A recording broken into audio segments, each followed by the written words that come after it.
Welcome back to another episode of the $1 Million Body Podcast. I'm your host, Coach Nate. And if you're here, it's probably because you're a high performer, business owner, or real estate agent who's interested in maximizing your physique, your finances, and your fitness using nutrition and training as a way to do that.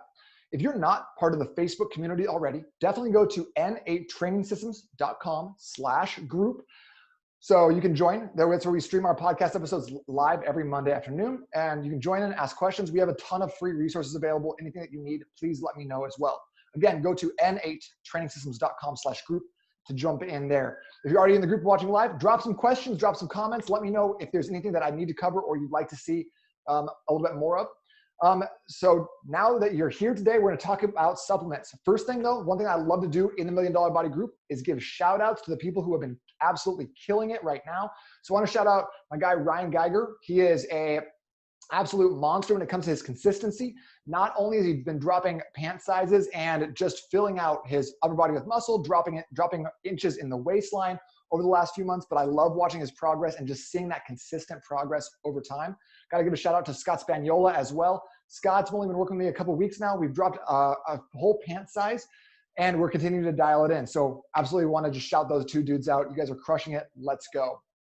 Okay, let's dive right in right now because I want to talk about supplements, and I want to specifically talk about the supplements that you need to put in the garbage can right now because they don't have your best interest in mind. So before we dive into, here's the exact specific supplements you need to throw away. What I want you to know about supplements, beyond the fact that they're named supplements, as in not mandatories, right? They supplement an already good diet, nutrition, sleep, water schedule, okay? These things are not necessary. If you have an awesome diet in terms of getting some great grass-fed meat, eating pretty organic, healthy fruits and vegetables, keeping your processed foods to an absolute minimum, chances of needing supplements, low. You would be able to fill in a lot of the nutritional gaps by just eating the right foods, eating the rainbow, eating a lot of brightly colored fruits and vegetables. That would basically get you there. That's not most of us, okay? Most of us are gonna be eating some sort of restaurant food, fast food, eating out, eating something processed. Even if you're eating like a home chef or a blue apron or whatever else, you're just not getting the highest quality ingredients. And therefore, it can be very beneficial to include some sort of supplementation in your diet that's gonna fill in the nutritional gaps. So whether that's adding a little bit of extra protein here and there, making sure that you're getting the right amount of amino acids, making sure that you have the right vitamins and minerals in your system that's gonna prevent you from falling prey to low immune systems, flu and cold, that sort of thing. There are ways that we can combat that, and I'm gonna talk about those ways. So stick around and make sure that you're here to check out my top tip for avoiding getting sick this cold and flu season, which is definitely top of mind for a lot of people, okay? So the other thing about supplements is that supplement industry is a wild west, woohoo! So that means that there's no FDA regulations on any supplements. So some people can opt into, and you'll see some companies touting that they are regulated or they opt for third-party testing, and that's great. That's awesome. That's what we want to see from supplement companies. But if you've ever been on Facebook and you're a trainer or somehow see the same things that I do, you'll get ads. I get sent ads on a daily basis that are like, hey, start your own supplement companies. Your clients don't give a shit. They won't know the difference anyways. Woohoo! So basically, you can go and white label bullshit supplements that you as a trainer, coach, whatever else, don't have any idea what they contain. You're not getting the third-party testing information because these supplements are designed for you to put your label and your face on it and sell Nate Palmer brand protein powder, super muscles, or whatever. So literally, these are ads I see on a daily basis from multiple companies that are like, get your own supplement line here, just sign on up, sell it to some idiots. And it doesn't say idiots, but it's like, that's inferred, you know what I mean? So there's no regulation. You can say whatever you want on the bottle. As long as you don't claim that it treats cancer, you can be like, hey, you want to get super gun muscles? You're going to need to drink 20 of these a day. And then if you can do that, then you're going to look like the underground strength king. And then by the way, guys, the names of supplements are so fucking dumb. It drives me bonkers. Like there's a pre-workout called Jekyll and Hyde. Like I think there was a couple of years ago. They're all called like Rage Hate and like Murder City Friends. And it's just stupid. And it's 100% marketing aimed at 21-year-old males. Just an aside. First supplement that you're going to want to avoid all the time. And this one is huge, okay? This is probably the biggest offender. And it's crazy to me that no one knows this. Blows my mind. But pre-workouts or energy drinks that contain taurine, pre-workouts or energy drinks that contain taurine are on my list one of the #1 offenders. And here's the reason for that. #1 is that a lot of people use pre-workouts, whether to get like a little bit of a buzz going for the gym, get a little bit more motivation. They drink an energy drink, a Rockstar, a Monster, or a Red Bull. All of those drinks contain some amount of caffeine and taurine as well. Taurine is an essential amino acid that you can get from eating food. But what the mind-blowing thing about this is that taurine is a caffeine antagonist, which means that taurine directly fights against the effects of caffeine to blunt it. And here's the thing is I do not know why it's extremely prevalent. If it's an industry secret where they're like, yeah, fuck them, make them buy more drinks. If you want one Red Bull, you're gonna get tired, so you're gonna need 2 Red Bulls. I don't know if that's the case, or if it's more like caffeine and taurine go together in energy drinks, and that's how we've always done it. That's what we're gonna keep doing it. But there's a lot of research that shows that the amino acid taurine can have adverse effects on your cardiovascular system, especially when combined with caffeine, okay? So not only is it an antagonist, but it can adversely affect your cardio system in your heart when you combine those two. So especially if you're someone who has any sort of heart conditions, arrhythmias, bradycardia, or anything like that, you want to avoid these energy drinks and these pre-workouts that contain caffeine and taurine at all costs, okay?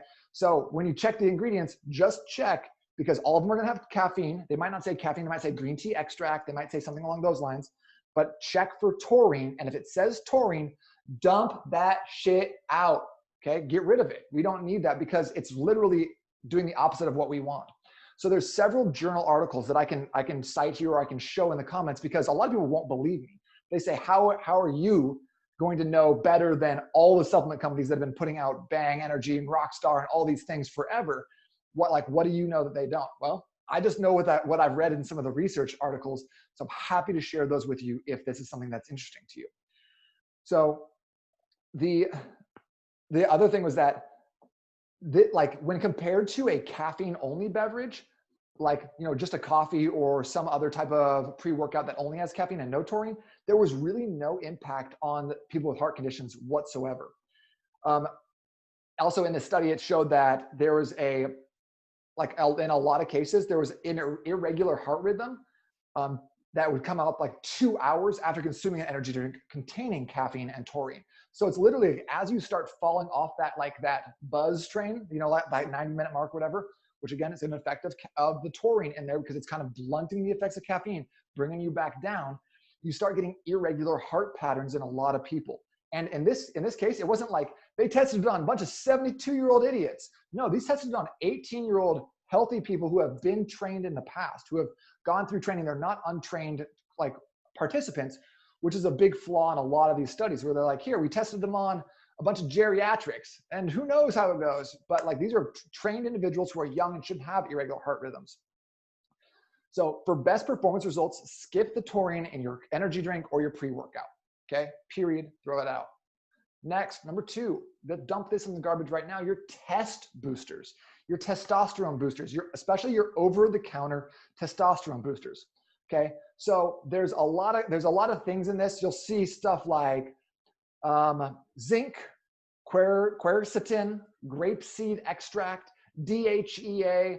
You'll see some vitamin D in there. You'll see a lot of different, Tribulus terrestris is a really popular one. Deer antler spray is a big one. Horny goat weed. I don't know why we're going so crazy on animals here, but these are all ingredients that can show up in over-the-counter test boosters. And in reality, just like I said earlier, the FDA doesn't approve these things or say yeah, that does increase testosterone. So there's literally no studies that show an increase in testosterone, especially long-term. You'll see some of them say cause 20% increase in testosterone, but what they won't tell you is that is it'll be a blip on the radar and then that just falls off completely. So yeah, maybe you get a 20% boost in testosterone for 60 minutes and then it falls back off. So over-the-counter testosterone boosters don't have any sort of structured results based on actual scientific studies that show that they increase your free testosterone over time. It's complete and utter garbage. And a lot of those supplements are expensive. So you're much better off doing the basic free stuff that's going to give you the best results on your testosterone. By the way, here's what low testosterone is caused by: high stress, being overweight, having a lot of belly fat especially crushes your testosterone. So you've got a big belly, you have low T guaranteed. Chronic disease, anything that you're dealing with, autoimmune, cancer, that can all kill testosterone levels. Low sleep, if you're getting less than 6 hours of sleep a night on a regular basis, your testosterone levels are in the garbage. Not doing resistance training can kill your testosterone levels, as well as being hyper focused or hyper on all the time, always being on that fight or flight train all the time, and like redlining at work, again, kind of going back to that high stress, crushes your testosterone. Because what you really need to do to recover that is make sure you get into that rest and digest, that parasympathetic nervous system state, to allow your body to recover. That's why sleep is so imperative, okay? A couple of things that can help testosterone. One, resistance training. Get those weights. Lifting heavy weights tells your body to respond, so it'll help you build testosterone and growth hormone better than any over-the-counter garbage supplement ever would. The number two thing, get some vitamin D in your life. Number three, minerals, especially men. We like minerals after our body kind of just decreases those after time, unless you're making a concerted effort to eat grass-fed meats. And especially, this is crazy, organ meats. Organ meats will get you there every single time. Ton of vitamin A and minerals in organ meats. So eat your liver, eat your kidneys. It's awesome for you. Getting plenty of sleep, drinking enough water. Those are things that are going to do way more for you than any over-the-counter supplement ever would. So the diagnosis is throw that shit in the garbage. Testosterone boosters are a big no, you don't need them, okay? There's also some research that shows that they can actually have negative impacts on your stomach and on your heart, just depending on your age and different variables around that. Number three, fat burners, okay? Fat burners are out of control right now because, let's face it, if there was something as simple as taking a pill and burning fat, wouldn't we all want to do that? Doesn't that sound like the magic pill we've all been looking for? The thing about fat burners, though, is that most fat burners, the primary ingredient is you guessed it, it's caffeine. Yeah, it's caffeine. So you're going to get it a lot from, you're going to get a lot of green tea extract. You're going to see a lot of different names for caffeine. And some of these can have 150 milligrams of caffeine, which is like, like a strong cup of coffee, like a medium. I don't know what you call a medium at Starbucks. And I don't care. Don't correct me. Don't at me. So like 150 milligrams is basically like a medium cup of coffee, all the way up to like 300 or 400 milligrams of caffeine, which is like the extra super big macho size. I think it's called macho at Starbucks. When you go to a Starbucks, next time order a macho coffee, see what they say. So, and you'll see a lot of, you'll see L-carnitine, you'll see green tea extracts, you'll see conjugated linoleic acid or CLA, you'll see forskolin, which is a funny word, chromium, a mineral that you should be getting anyways, yohimbe, and raspberry ketones, as well as some things like capsaicin, which you'll find in hot peppers, which can increase your metabolic rate very, very slightly by increasing your internal temperature. Caffeine does the exact same thing though, okay? So all these fat burning companies, what they do is they go, all right, let's take this, we'll throw in the caffeine first. So it's a caffeine pill, right? And then they add in like, oh, we should get some ashwagandha in here. Boom, throw that in there. Like, well, I've heard about raspberry ketones, so get that in there. Yeah, boom, throw that in there. Keep in mind that a lot of these haven't been proven fat burning supplements at all. They're just kind of hot topics. I could do a whole thing on raspberry ketones, especially since Dr. Oz was like, you should go out there and start taking raspberry ketones. They're very important. Garcinia cambogia. But all these things are essentially just BS built to drain your pocketbook and not your belly fat.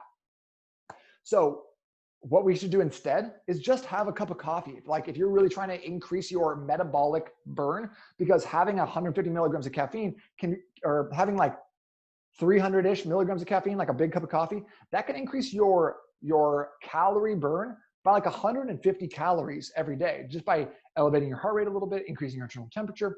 So those sorts of things can add up, but you're not getting anything special from doing it from a fat burning pill.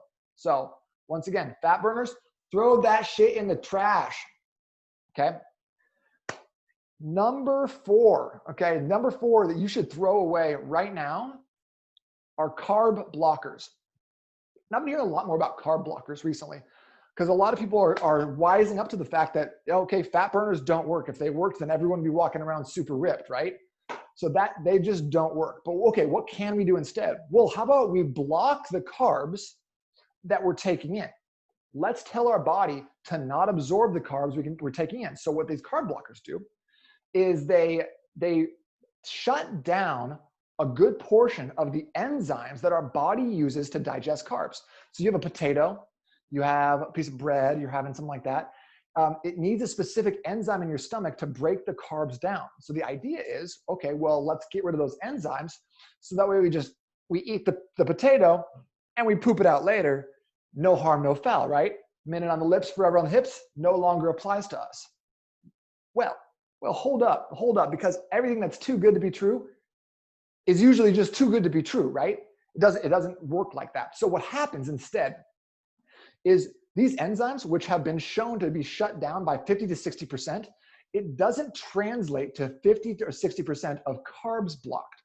In fact, the maximum carbs block or that go undigested is maximum of 7%, okay? So maximum of 7%, because all it's doing is slowing the digestion of the carbs because your body's still digesting it. It just takes a lot longer to produce the enzymes because you shut the enzymes down in a way that the food is just lingering in your stomach. Furthermore, that 7% of carbs that goes undigested can wreak havoc on your large, small intestine and your colon because we need those to break down. That's how our body works, right? So you're not outsmarting it. You're throwing a monkey wrench in there and being like, but I'm still having pasta. Stupid. Don't do that. It's not worth it. The big kicker here, though, is that this is really only for complex carbs. This doesn't take into account sugars, fruits, juices, all the simple carbohydrates that really tear us up. You know, not many people are like, oh my gosh, I got fat. I had so many potatoes and I'm fat. It's like, okay, yeah, but what about the cupcakes and the white bread and the sugar and the juices? Those are the things that really put a monkey wrench into our system because those signal our body to store more fat than the complex carbohydrates that require a longer digestion anyways, okay? So carb blockers are stupid, first and foremost. They don't work and they'll actually screw you up more. So throw that shit in the trash. Can I get an amen? Yeah, all right. So that's my shit list right there. Those are the 4 that you need to get rid of right now in order to save yourself some money and stop messing up with your body's natural systems, which, by the way, is awesome. Your body loves you. Your body loves you and it wants you to be healthy, okay? So here are the other ones that I'm just going to put out there that I think are generally garbage or at least wastes of money. If you like them, take them, you know, your life. You know, Bon Jovi already said it. It's your life. It's now or never. What if you had one shot? You know, I'm sure that was him. But here's what I would recommend not spending any more money on. Multivitamins. Multivitamins are great if you love having expensive, smelly pee. That's about it. Most of them are not engineered in a way that's going to make the most sense for your body to absorb. For example, you can't absorb iron and vitamin C in the same part of your body, in your same part of your system. So the vitamin C has to be coated in one type of like adhesive essentially that keeps it from breaking down in the small intestine and makes you wait till the large intestine while the iron breaks down in the stomach. So it just takes a level of scientific integrity that most multivitamins that you're buying off the shelf for $7.99 aren't bringing to it. So avoid multivitamins. You don't need them. Garcinia cambogia or raspberry ketones, never been proven, too good to be true. Don't use them. They're a waste of money and they're expensive. Okay. Cleanses, like I said before, your body's got you locked down. It's got you just ready to roll because the cleanse that your body needs already takes place overnight through a process called autophagy, which is your body's way of taking out old and broken down cells and replacing them with new cells, okay? So the best cleanse you can possibly be doing is eat your damn veggies, drink a lot of water, and get a lot of rest because your body's gonna be replacing the old cells with new cells from where? From the food you've been eating. So and by the way, your body cells, the oldest cell in your body is only 7 years old. Your hair, your skin, your nails, those ones replace on a daily or weekly basis. But the oldest cell in your body is like an organ cell that's about 7 years old. But all the cells in your body are within 7 years old. So if you've been eating absolute dog shit for the last 7 years, well, guess what your body's made out of? I'll let you fill in the blank. But so if you've been eating a healthy, like nutrient dense, rich, like high vitamin, high mineral diet, your body's going to be thanking you, not today, maybe not tomorrow, but down the road, because it has to replace all the cells it breaks down. So get your sleep, eat your nutrient dense foods, and don't take any more cleanses, because your body doesn't need a bunch of niacin in it to sweat it out, right? You're just fine. Okay, so here, now that we've talked about supplements you need to get rid of, or at least stop spending money on, here's my list of the ones that you should be including. I think that things that are awesome. Number one, I think a protein powder is an easy way to make sure that you're getting enough protein. Okay, do you need protein powder? No. Again, supplement, not mandatory. You can get plenty of protein from your food. Most of us do not. You don't believe me? Track your protein throughout the day by measuring what you get, or just like writing it on your hand, right? At the end of the day, you're gonna be looking at it, you're like, oh, I got 40 grams of protein. Well, tough shit, you needed 120 grams. So protein is the best macronutrient of the carbs, proteins, and fats for making sure you stay lean, building lean muscle, and recovering, helping your body build great systems, hair, skin, bones, nails, muscles, everything, okay? So more protein is more better. And a lot of people are like, well, what about kidneys? Doesn't matter. It's not like, that's not affecting a lot of people. There's a myth about protein and having too much of it. Generally, unless you're having 200, 500 grams of protein, like a ton, it's not going to be impactful to you at all. So more protein is more better, and I can stand by that. Okay, if you want to know how many grams of protein you should have, an easy way to do it is just take your ideal body weight in grams. That's about right. Okay, the scientific number is 0.88 grams per pound of ideal body weight, but like, let's round up to the nearest cool number, which is 1. Okay, so you're welcome. Number 2, a vitamin D supplement. Now, vitamin D is one of those things where doctors in Seattle and the Pacific Northwest were taking people's blood and being like, yo, you guys don't have any vitamin D in your system. We don't even gonna test you anymore because this is horrible. And with the way we're looking at your blood right now, I don't know how you're living right now. I don't know how you're standing up. That's basically what they're saying. I'm sure that's what they said exactly. So in the Pacific Northwest, in Seattle, they don't even test for vitamin D deficiency anymore, because they're like, yeah, you got it, just take some vitamin D. Now, the vitamin D that I like to take best is a liquid vitamin D. The gel caps are fine. I think the liquid is better. And you want to make sure that it's not only vitamin D3, but it also comes with another mineral called K2, okay? And if you just look up D3, K2 on Amazon, I can drop some links here below, the stuff I use.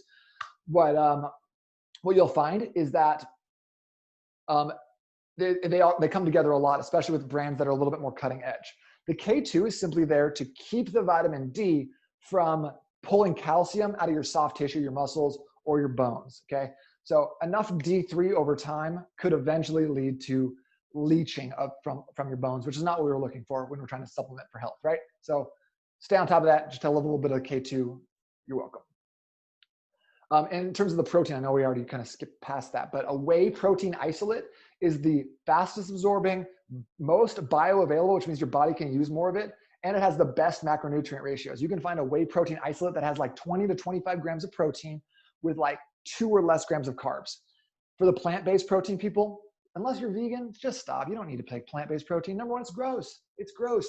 Pea protein, hemp protein, that shit's gross. I'm so sorry, it's gross. And also, if you go look at your plant protein right now, you're gonna see it's like, okay, it's got 18 grams of protein and like 10 grams of carbs. So it's not what we're looking for, like with a protein powder. It's not looking for a carb powder, okay? Unless you're trying to gain some mass, and we'll talk about mass builders here in a second. But, right, so whey protein isolate. I would stay away from soy. Whey protein concentrate is a step below that. It's a little bit cheaper, but whey protein isolate is the way to go. Vitamin D, make sure you get the D with the D3 with the K2. And then number 3, zinc and magnesium. We talked about this a little bit with the testosterone boosters. And while some of the testosterone boosters will include a zinc and magnesium, like I said it before, I'm gonna say it again, not FDA regulated. So like you're like, oh, it's got zinc and magnesium in it, but they're not in significant doses to give you the required effect that you're looking for. Now, magnesium can come in all kinds of different forms, from a magnesium chelate to a magnesium taurinate to magnesium oxide. And you're like, whoa, this is too much information. You're saying words that I don't even like. Okay, don't stress about it. I'll put a link below the one I like, but the magnesium oxide you're taking right now, generally that's great for giving yourself a little bit extra diarrhea and not a whole lot else. I'd avoid that one. But a zinc and magnesium, especially for men, can do a couple of different things. It can help you regulate your hormones better. It's not gonna bring your testosterone from 200 to 750, but it'll give you a little bit of a bump, especially if you're coupling it with some good sleep.